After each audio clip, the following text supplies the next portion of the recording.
Karl Marx, A Guerra Civil na França, Editora Boitempo, edição 2011.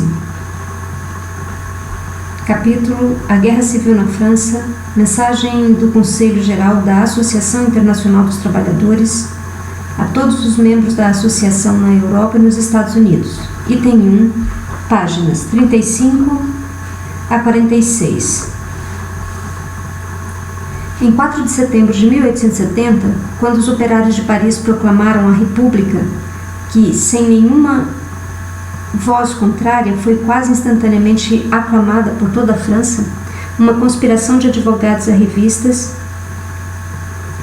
tendo em Thiers seu estadista e em Trochu seu general, apoderou-se do Hotel de Ville, Câmara Municipal, nota da tradução. Naquele momento, eles estavam imbuídos com uma fé tão fanática na missão de Paris de representar a França em todas as épocas de crise histórica que, a fim de legitimar seus títulos usurpados como governantes da França, acharam plenamente suficiente apresentar seus mandatos caducos como representantes de Paris. Em nossa segunda mensagem sobre a guerra, 5 dias após a ascensão desses homens, informamos que eles eram, ou quem eles eram.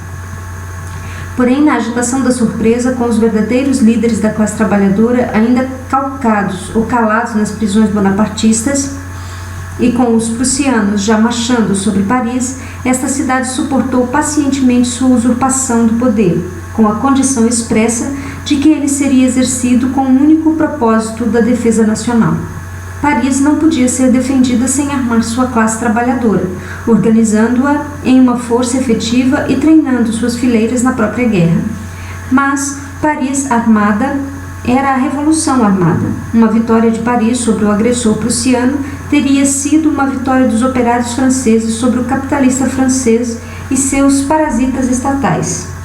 Neste conflito entre dever nacional e interesse de classe, o governo de defesa nacional não hesitou um momento em transformar-se em um governo de defecção nacional. O primeiro passo que eles deram foi despachar Thiers em uma turnê errante por todas as cortes da Europa a fim de implorar por uma mediação, oferecendo a permuta de uma república por um rei. 4 meses após o início do cerco, quando eles pensavam ser o momento oportuno para quebrar a primeira palavra de capitulação, Trochu, na presença de Jules Favre e de outros colegas, dirigiu-se à Assembleia dos Prefeitos de Paris nestes termos.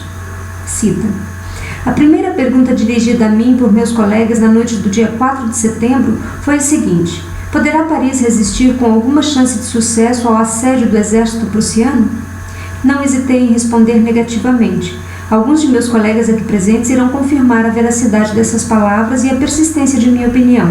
Expliquei a eles, nesses mesmos termos, que, sob o estado de coisas reinantes, a tentativa de Paris de resistir a um cerco contra o exército prussiano seria uma sandice. Sem dúvida, acrescentei, seria uma sandice heróica, mas nada além disso. Os eventos, promovidos por ele mesmo, não desmentiram minha previsão.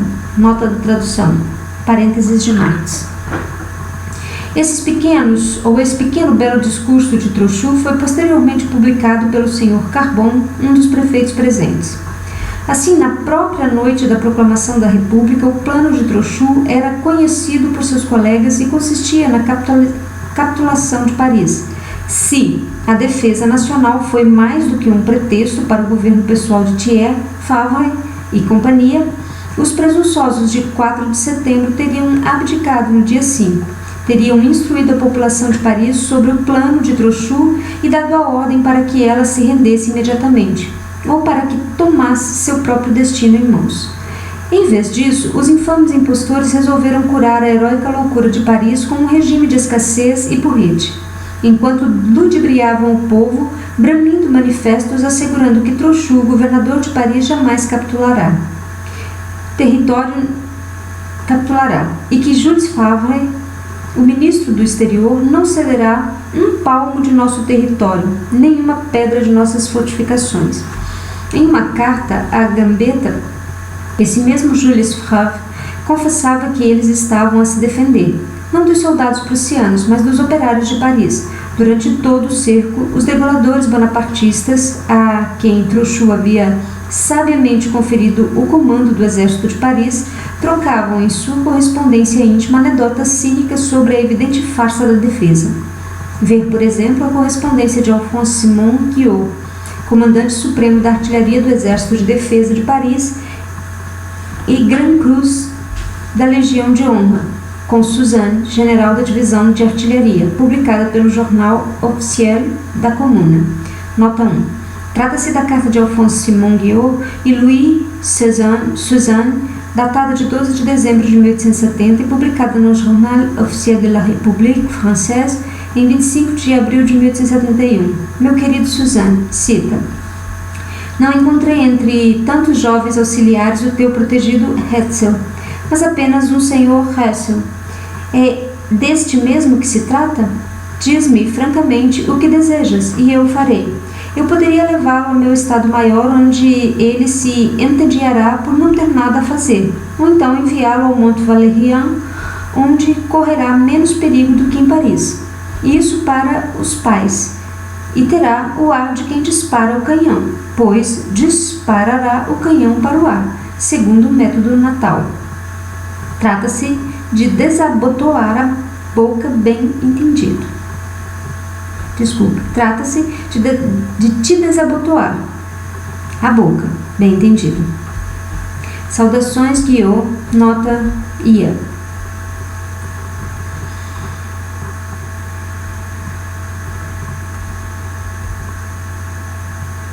A máscara do verdadeiro heroísmo caiu enfim em 28 de janeiro de 1871, nota 2. Em 28 de janeiro de 1871, Otto von Bismarck e Jules Favre assinaram em Versailles o acordo sobre o armistício e a capitulação de Paris. O pacto entrou em vigor em 28 de janeiro em Paris e em 31 de janeiro nos departamentos. O governo francês aceitava no acordo as seguintes exigências da Prússia: pagamento de uma contribuição de guerra no valor de 200 milhões de francos no prazo de 2 semanas, entrega da maior parte dos fortes de Paris, cessão da artilharia e do material de guerra do exército de Paris aos oficiais alemães, eleição o mais breve possível de uma Assembleia Nacional, a qual caberia decidir entre a continuidade da guerra e o estabelecimento de um tratado de paz, NIA.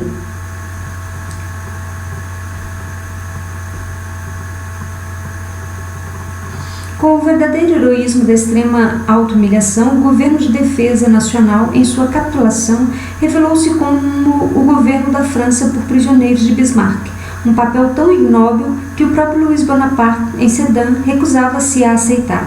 Após os eventos de 18 de março, em sua fuga alucinada para Versailles, os capturados, nota da tradução, capturadores ou acusadores, deixaram nas mãos de Paris as evidências documentais de sua traição, e a fim de destruí-las, como afirma a Comuna em seu manifesto às províncias, aqueles homens não hesitaram em fazer de Paris um monte de ruínas banhado por um mar de sangue.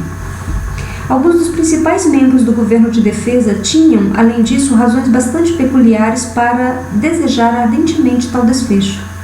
Pouco tempo após a conclusão do armistício, o senhor Millier, então um dos representantes de Paris na Assembleia Nacional, agora já fuzilado por ordens expressas de Jules Favre, publicou uma série de documentos legais autênticos como prova de que Jules Favre, vivendo em concubinato com a mulher de um bêbado residente em Argel, havia, mediante as mais ousadas falsificações ao longo de muitos anos, conseguido se apoderar em nome dos filhos de seus adultérios de uma enorme herança que o fez um homem rico e que, em um processo movido pelos herdeiros legítimos, só escapou ao escândalo pela conivência dos tribunais bonapartistas.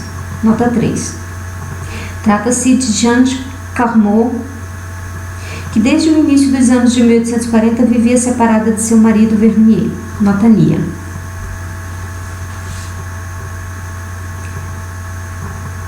Como esses áridos documentos legais não se deixam remover por nenhuma quantidade de esforço retórico, Jules Favre, pela primeira vez em sua vida, segurou sua língua, aguardando em silêncio a deflagração da guerra civil, a fim de então denunciar freneticamente o povo de Paris como um bando de desordeiros, ou de desertores, em extrema revolta contra a família, a religião, a ordem e a prosperidade. Esse mesmo falsificador mal havia assumido o poder após 4 de setembro e já devolvia compassivamente à sociedade Pique e Taillefer, condenados ainda sob o Império por falsificação no escandaloso caso Etendard. Um desses homens, Taillefer, tendo ousado retornar a Paris sob a Comuna, foi imediatamente recolocado na prisão. E então, Jules Favre exclamou da tribuna da Assembleia Nacional que Paris estava libertando todos os seus presidiários. Ernest Picard e Joan Miller, do Governo de Defesa Nacional, que nomeou a si mesmo ministro da Fazenda da República, depois de ter se esforçado em vão para tornar-se ministro do Império, é o irmão de um certo Arthur Picard, um sujeito expulso da Bourse. Nota da tradução. Bolsa de Valores.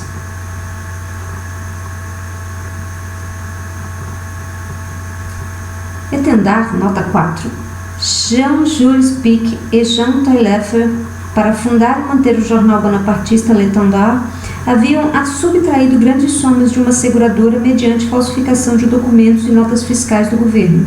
Em 1869 foram condenados à prisão e a trabalhos forçados. Nota NIA.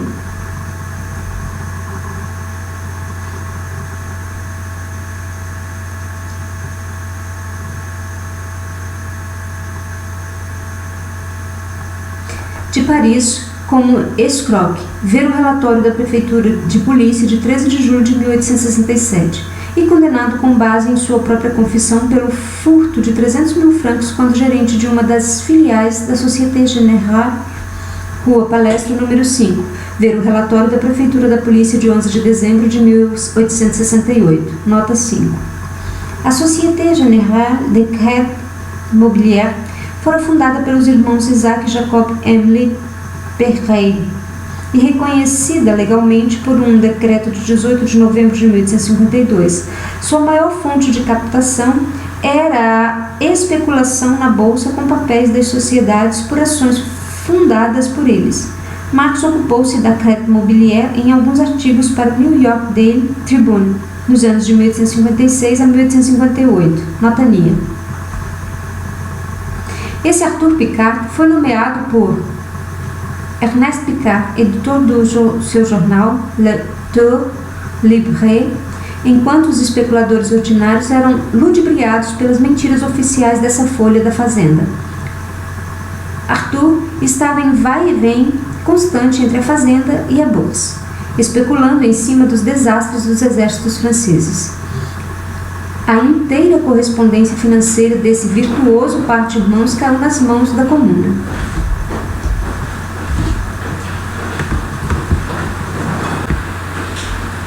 Jules Ferry, que antes de 4 de setembro era um dos advogados sem um tostão, logrou, como prefeito de Paris durante o cerco, fazer fortuna à custa da fome. O dia em que ele tiver de prestar contas da sua má administração será o dia de sua condenação.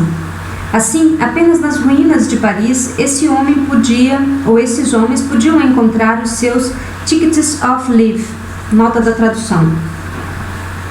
No sistema penal inglês, documento concedido ao condenado que obtém direito à liberdade condicional por um bom comportamento na prisão. Eles eram exatamente o tipo de homens que Bismarck queria. Graças a um baralhar de cartas, Thiers, até então o roteirista secreto do governo, aparece agora como seu chefe, tendo os homens tickets of leave como seus ministros. Thiers, esse gnomo monstruoso, encantou a burguesia francesa por quase meio século por ser a expressão intelectual mais acabada de sua própria corrupção de classe. Antes de se tornar um estadista, ele já havia dado provas de seus poderes mentirosos como historiador. Nota 6. As principais obras históricas de Thiers são Histórias da Revolução Francesa e História do Consulado e do Império. Nota NIA.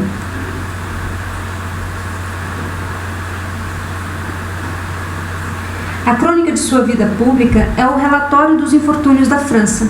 Unido aos republicanos antes de 1830, insinuou-se no ministério sob Luís Felipe por meio da traição ao seu protetor Laffitte. conquistando os favores do rei ao incitar revoltas da ralé contra o clero, durante as quais foram saqueados a igreja de Saint-Germain-l'Auxerrois e o palácio do arcebispo, nota 7. Em 14 e 15 de fevereiro de 1831, em protesto contra uma passeata dos legitimistas por ocasião das homenagens fúnebres ao Duque de Berry, ocorreram ataques em Paris contra os legitimistas e o clero. O governo orleanista, a fim de atingir o partido legitimista, não tomou qualquer medida para conter as massas. Louis-Adolphe Thiers, que estava presente à destruição da igreja de Saint-Germain-l'Auxerrois e do palácio do arcebispo Kellen, influenciou as guardas ou os guardas nacionais para que estes não obstassem as ações da multidão. Nota NIA. E ao atuar em 2 casos envolvendo a duquesa de Berry, primeiro como ministro espião, depois como accoucheur penitenciário, notas da tradução. Porteiro, segunda nota. Em 1832, Thiers, então ministro do Interior, ordenou a prisão da duquesa de Berry, mãe de conde de Chambord, pretendente legitimista ao trono. Na prisão, ela foi submetida a um exame médico humilhante com o objetivo de comprovar sua gravidez e dar publicidade ao seu casamento secreto com um nobre napolitano. Depois desse fato, que serviu para arruinar suas pretensões políticas, ela foi liberada da prisão.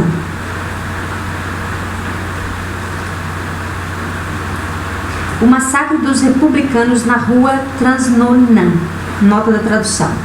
Referência ao papel de Thiers na repressão do levante popular ocorrido em Paris em 13 e 14 de abril de 1834 e liderado pela republicana Société du Droit de l'Homme, ou Sociedade dos Direitos do Homem. Thiers, como ministro do Interior, foi o principal incitador das terríveis represálias às quais os envolvidos no levante foram submetidos, represálias que incluíram o massacre brutal de todos os 12 moradores de uma casa na rua Transnonain. Nos rascunhos, Marx chama Thiers de Velho Transnonain, no original, Papa Transnonain, nota da tradução. E as subsequentes leis infames de setembro contra a imprensa e os direitos de associação, nota 8. Em setembro de 1835, o governo francês, em resposta ao fracassado atentado de 28 de julho de Luiz Filipe, deixou leis que limitavam a atividade dos tribunais de júri e implementavam rígidas medidas contra a imprensa. As cauções para publicações periódicas foram aumentadas e autores de publicações que se orientassem contra a propriedade e a ordem política existente eram ameaçados de prisão e multas. Nota NIA. Foram todas obras suas. Ressurgindo como chefe do gabinete em março de 1840, surpreendeu o país com seu plano de fortificar a França. Nota 9. No fim de 1840, o ministro da Guerra, Nicolas Jean de Dieu propôs à Câmara dos Deputados um projeto de lei para a fortificação de Paris. Nele, 140 milhões de francos deviam ser investidos para a construção das fortificações. Thiers foi nomeado presidente da comissão de análise do projeto de lei, cujos resultados ele apresentou na Câmara dos Deputados em 13 de janeiro de 1841, sob o pretexto de que as instalações de defesa de Paris necessitavam ser reforçadas. Thiers conseguiu a aprovação da lei, segundo nota NIA. Aos republicanos que denunciaram seu plano como uma trama sinistra contra a liberdade de Paris, ele respondeu da tribuna da Câmara dos Deputados, cita: como? Imaginar que quaisquer obras de fortificação possam ameaçar a liberdade e, antes de mais nada, caluniar qualquer governo possível aos supordes que ele poderia tentar se manter bombardeando a capital. Desse modo, o governo seria 100 vezes mais impossível depois da sua vitória do que antes. Fim da citação. De fato, nenhum governo jamais teria ousado bombardear Paris a partir de seus fortes, salvo aquele que tivesse previamente entregue esses fortes aos prussianos. Quando o rei Bomba lançou-se contra Palermo, em janeiro de 1848, Thiers, já há muito tempo ausente do ministério, voltou a erguer-se na Câmara dos Deputados. Nota 10. Em janeiro de 1848, as tropas napolitanas de Frederico II, que por ter bombardeado Messina no outono daquele mesmo ano, ganhara o apodo do Rei Bomba, atacaram Palermo. Nesta cidade, juntamente com a luta pela Constituição, estourara uma sublevação popular que significou o ponto de partida para a Revolução de 1848 e 1849 nos Estados italianos. Notania. Cita: Vós sabeis, senhores, o que está acontecendo em Palermo. Todos vós, vos comoveis com horror, no sentido parlamentar da palavra, ao ouvir que uma grande cidade foi bombardeada por 48 horas seguidas. Por quem? Tratava-se de um inimigo estrangeiro excedendo os direitos de guerra. Tratava-se de um inimigo estrangeiro exercendo os direitos de guerra? Não, senhores. Ela foi bombardeada pelo seu próprio governo. E por quê? Porque a desafortunada cidade reivindicou os seus direitos, pois pela reivindicação dos seus direitos ela sofreu 48 horas de bombardeio. Permite-me apelar à opinião pública da Europa. É prestar um serviço à humanidade, levantar-se e fazer reverberar desta, que é talvez a maior tribuna da Europa, ou na Europa, algumas palavras, de fato palavras, de indignação contra tais atos. Quando o regente parteiro, que havia prestado serviço ao seu país, o que o senhor Thiers nunca fez, pretendeu bombardear Barcelona a fim de sufocar sua insurreição. Levantou-se de todas as partes do mundo um clamor geral de indignação. Nota da tradução, parênteses de Marx. 18 meses depois, o senhor Thiers estava entre os mais ferozes defensores do bombardeamento de Roma por um exército francês. Nota 11. Em abril de 1849, o governo francês, em aliança com a Áustria e Nápoles, enviou um corpo expedicionário à Itália a fim de eliminar a República Romana e restaurar o poder temporal do Papa. Após a intervenção armada e o cerco de Roma, que fora bombardeada pelas defesas francesas ou pelas tropas francesas, a República Romana foi derrubada e ocupada pelas tropas francesas. Notania. De fato, o erro do rei Bomba parece ter sido apenas este, que ele limitou seu bombardeio a 48 horas. Poucos dias antes da Revolução de Fevereiro, irritado com o longo exílio de cargos e lucros a que Guizot o havia condenado, e farejando no ar o aproximar-se de uma comoção popular, Thiers, naquele pseudo-heróico estilo que lhe valeu o apelido de Mirabeau Mosche, nota da tradução, Mirabeau Mosca, declarou à Câmara dos Deputados, cita: Sou do Partido da Revolução, não apenas na França, mas na Europa. Gostaria que o governo da Revolução permanecesse nas mãos de homens moderados. Mas, se esse governo cair nas mãos de espíritos ardentes, mesmo nas mãos de radicais, nem por isso desertarei de minha causa. Serei sempre do Partido da Revolução. Fim da citação. Veio a Revolução de Fevereiro. Em vez de substituir o gabinete de Guizot pelo gabinete Thiers, como o homenzinho sonhara, ela substituiu Luís Felipe pela República. No primeiro dia da vitória popular, ele escondeu-se cuidadosamente, esquecendo que o desprezo dos operários o protegia do ódio sentido por eles. Mesmo assim, com sua lendária coragem, ele continuou a evitar a cena pública, até que os massacres de junho abriram caminho para o seu estilo de ação. Nota 12. Referência à repressão da sublevação dos trabalhadores parisienses, de 23 a 26 de junho de 1848, nota MIA. Ele tornou-se então o mentor do Partido da Ordem, nota da tradução, partido formado em 1848 por uma coalizão de legitimistas e orleanistas entre 1848 e o golpe de Estado de 2 de dezembro de 1851. Deteve a liderança da Assembleia Legislativa na Segunda República, nota da tradução.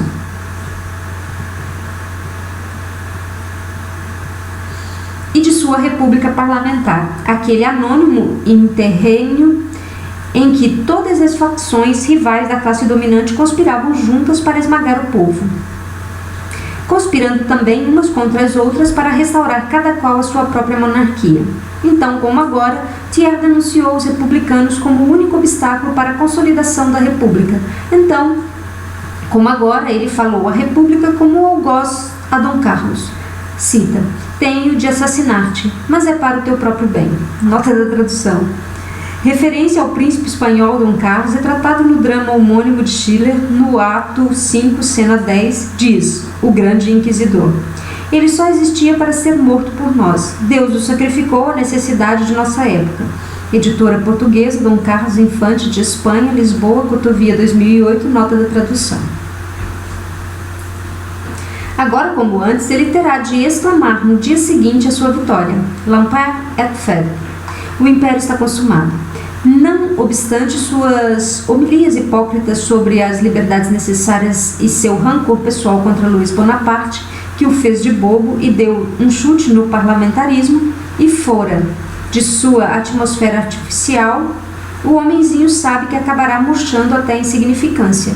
Ele tinha um dedo em todas as infâmias do Segundo Império, da ocupação de Roma pelas tropas francesas, a guerra com a Prússia, a qual incitou com seu feroz insulto contra a unidade alemã, não por considerá-la um disfarce do despotismo prussiano, mas uma violação do inalienável direito da França de manter a desunião alemã. Aficionado por brandir a face da Europa com seus braços nanicos, a espada do primeiro Napoleão, de quem ele se tornara o borra-botas históricos, sua política externa sempre culminou na suprema humilhação da França.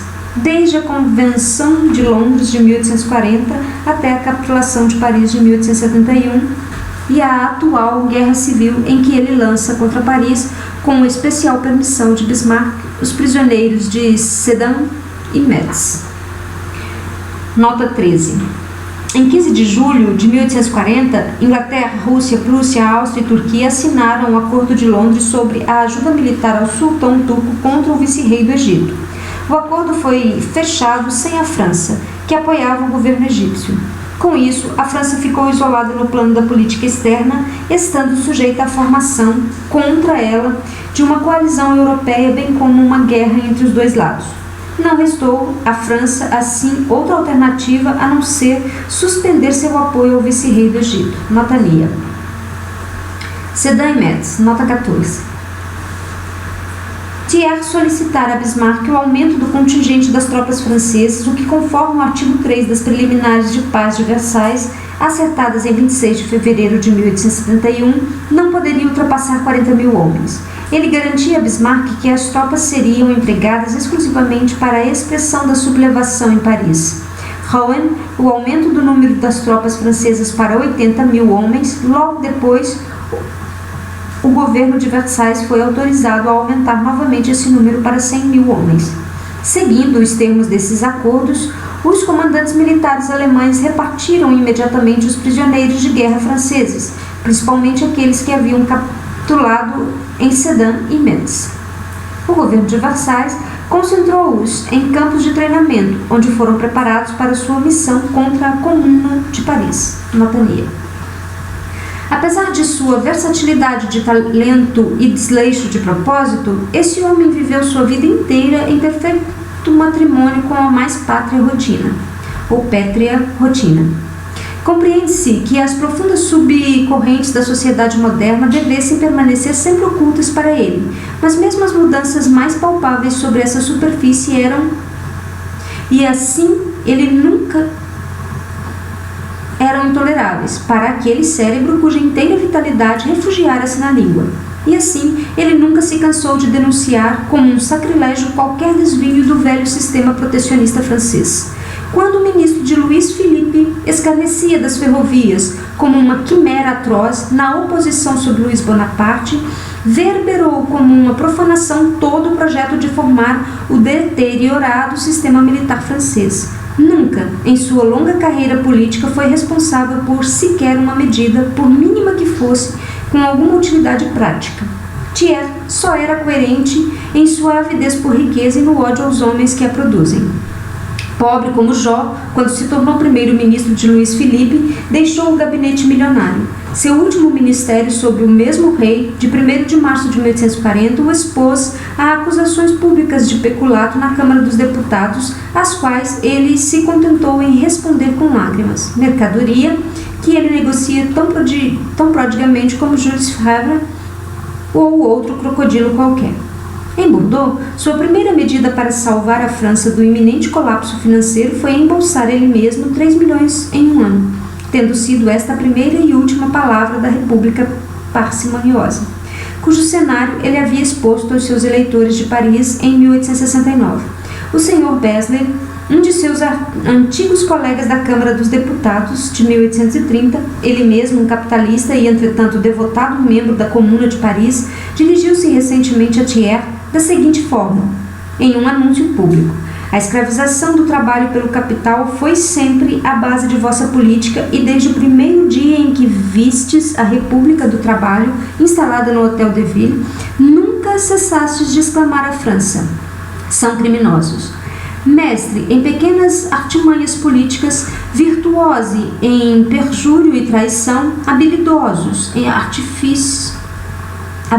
artífice em todo tipo de estratagema mesquinho, maquinações engenhosas e baixas perfídias da guerra parlamentar, jamais tendo escrúpulos fora do ministério, em atiçar uma revolução e sufocando-a em sangue quando no topo do Estado, com preconceitos de classe no lugar de ideias e vaidade no lugar do coração, sua vida privada sendo tão infame quanto odiosa sua vida pública.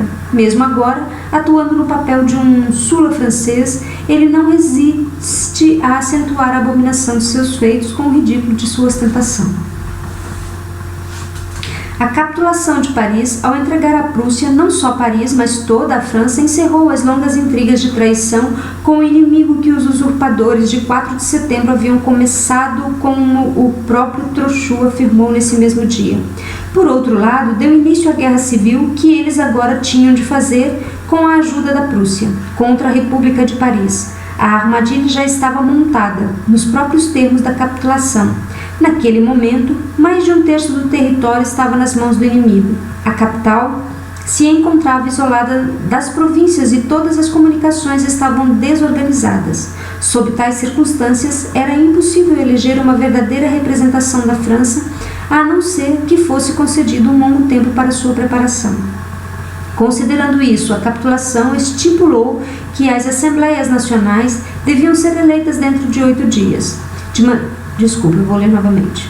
Considerando isso, a capitulação estipulou que a Assembleia Nacional devia ser eleita dentro de 8 dias, de maneira em que muitas partes da França as notícias da eleição iminente chegaram somente em sua véspera. Além disso, essa Assembleia, segundo uma cláusula expressa da capitulação, tinha de ser eleita para o único propósito de decidir sobre a guerra ou a paz e, eventualmente, para concluir um tratado de paz.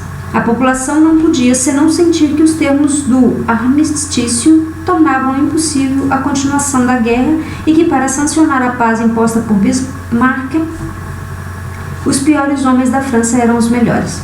Mas não satisfeito com essas precauções, Thiers, mesmo antes que o segredo do armistício tivesse vazado em Paris, lançou-se em uma caravana eleitoral pelas províncias a fim de galvanizar e ressuscitar o partido legitimista que agora, juntamente com os orleanistas, tinha de ocupar o lugar do então inviável partido bonapartista.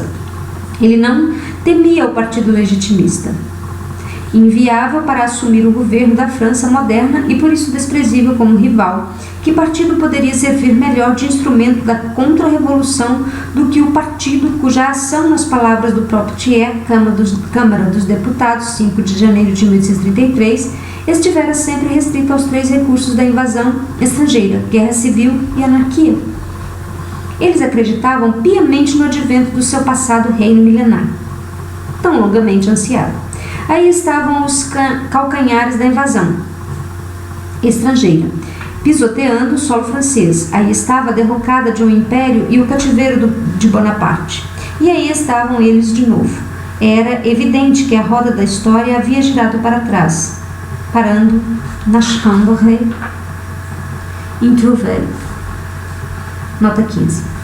Câmara rara, Luís XVIII batizara a título de agradecimento à Segunda Câmara Francesa sobre a restauração de 1815 a 1816.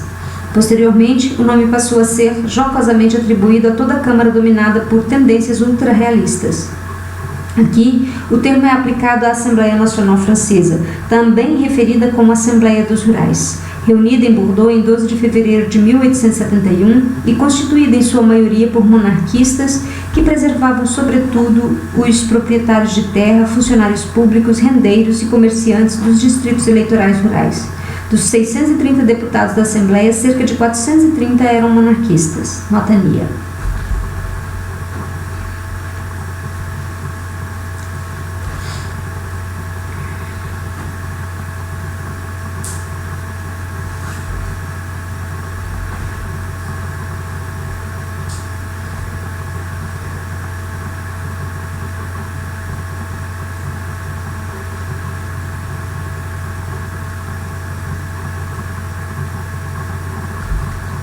Nas Assembleias da República de 1848 a 1851, eles tinham sido representados por seus homens mais educados e treinados na atividade parlamentar. Agora, ela era ocupada pelos soldados rasos do partido, todos os pourcegnats da França. Tão logo essa Assembleia de Rurais se reunira em Bordeaux, Thiers deixou-lhes claro que as preliminares da paz tinham de ser acertadas imediatamente, sem as honras de um debate parlamentar, sendo essas as únicas condições sob as quais a Prússia os permitiria entrar em guerra contra a República e contra Paris, seu baluarte. A contra-revolução não tinha de fato tempo a perder. O Segundo Império havia mais do que dobrado o déficit nacional e mergulhado todas as grandes cidades em pesada dívida municipal. A guerra havia aumentado espantosamente o passivo da nação e arrasado impiedosamente os seus recursos. Para completar a ruína, lá estava o Schlock prussiano com sua futura relativa à manutenção de 500.000 de seus soldados em solo francês.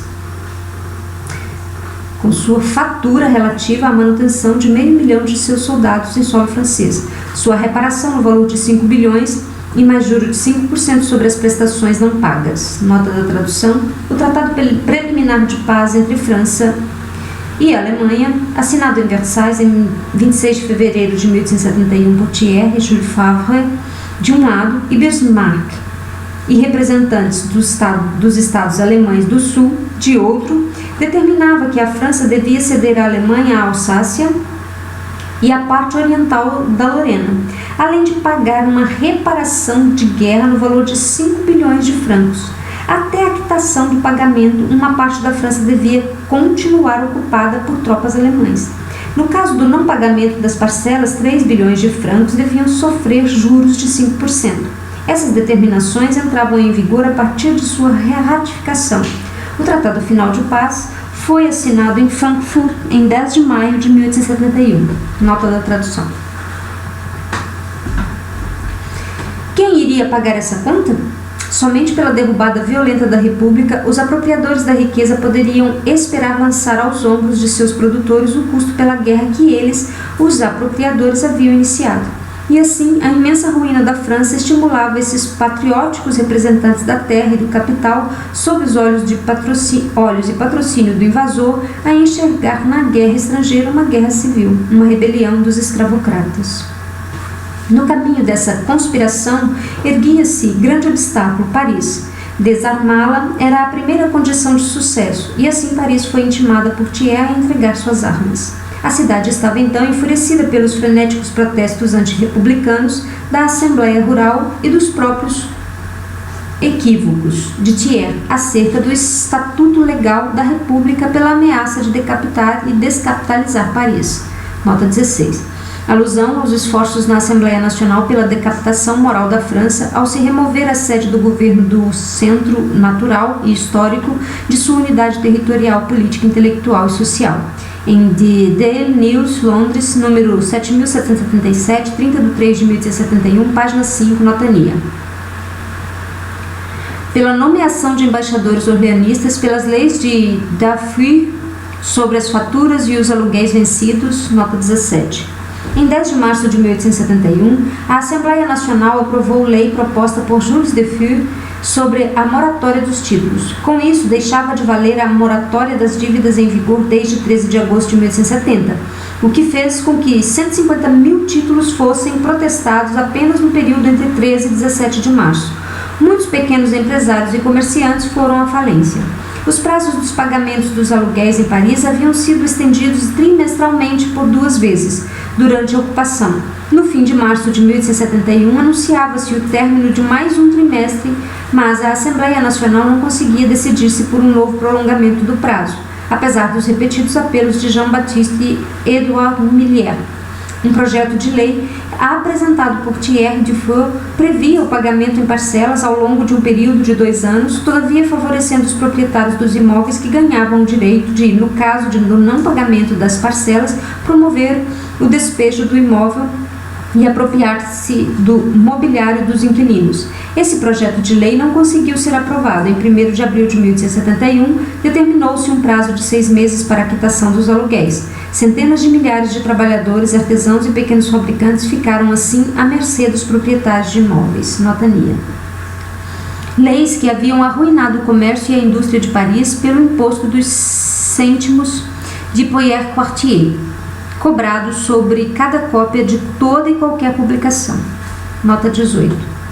Em março de 1871, surgiram notícias em vários periódicos de um plano do governo para a introdução de um imposto sobre os jornais, assim como da repressão aos jornais republicanos. O Daily News, de 18 de março de 1871, informava: as revistas estão em um estado de considerável agitação. Disse que cada periódico publicado, seja qual for sua natureza, terá de receber um selo de 2 cêntimos em cada cópia e calcula-se que o resultado disso será para o Tesouro uma receita de 10 milhões de francos em um ano. Em 14 de março, esse mesmo jornal informava: 6 revistas foram suprimidas ontem por um decreto que foi publicado nesta manhã. O mesmo decreto interdita a publicação de qualquer novo jornal de análise periódica de assuntos políticos ou de economia social até que a Assembleia Nacional tenha declarado o fim do estado de sítio. Notania. Pelas condenações à morte de Blanc e Florence. Nota 19. De 9 a 11 de março de 1871, o Tribunal de Guerra de Charles-Schmidt pronunciou-se sobre os participantes das ações de 31 de outubro de 1870. Ver nota 22, número 22, página 49. Louis-Auguste Blanc e Gustave Florence foram condenados à morte à revelia. Notania.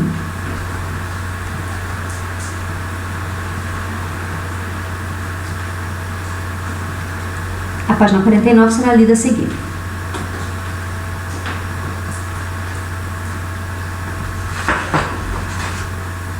No item 2. Pela supressão dos jornais republicanos, pela transferência da Assembleia Nacional para Versailles, pela renovação do estado de sítio declarado por Palikao e aspirado em 4 de setembro, pela nomeação de Vinoy, o décembrisseur, nota da tradução, o dezembrista, participante do golpe de estado de 2 de dezembro de 1851 ou adepto de ações que correspondem ao seu espírito, nota da tradução. Como governador de Paris, de Valentin, o gendarme imperial, como seu prefeito de polícia, e de Aurèle de Paladin, o general jesuíta, como comandante em chefe da Guarda Nacional. É chegada a hora de dirigir uma pergunta ao Sr. Thiers e aos homens da Defesa Nacional, seus estafetas. Sabe-se que, sob a mediação do Sr. Poirier-Quartier, seu ministro da Fazenda, Thiers contraíra um empréstimo de 2 bilhões. Ora, é verdade ou não que, primeiro, a transação foi feita de forma a assegurar uma comissão de vários milhões para o benefício privado de Thiers, Jules Favre, Ernest Picard, Poirier-Quartier e Jules Simon? E 2. Que nenhuma quantia precisava ser paga enquanto não se completasse a pacificação de Paris? Nota 20. Segundo notícias da imprensa, o empréstimo interno que o governo de Thiers esperava obter garantiria a ele e a outros membros do governo uma comissão de mais de 300 milhões de francos. Thiers admitiu mais tarde que o grupo financeiro com o qual esse empréstimo fora negociado exigira, como condição, a rápida supressão da Revolução de Paris. Em 20 de junho de 1871, após a queda da Comuna, foi aprovada a lei sobre o empréstimo. Em Le Temps, Paris, número 3727, 21 de 6 de 1871, página 3, segundo Nia. Em todo caso, devia haver algo muito urgente na questão, pois Thiers e Jules Favre, em nome da maioria da Assembleia de Bordeaux, solicitaram sem o mínimo pudor a imediata ocupação de Paris pelas tropas prussianas. Mas esse não era o jogo de Bismarck, como ele ironicamente declarou quando do seu regresso à Alemanha, em público, diante dos assombrados filisteus de Frankfurt. Seguiremos a leitura do item 2 no próximo vídeo. Obrigada por acompanhar. Até o próximo.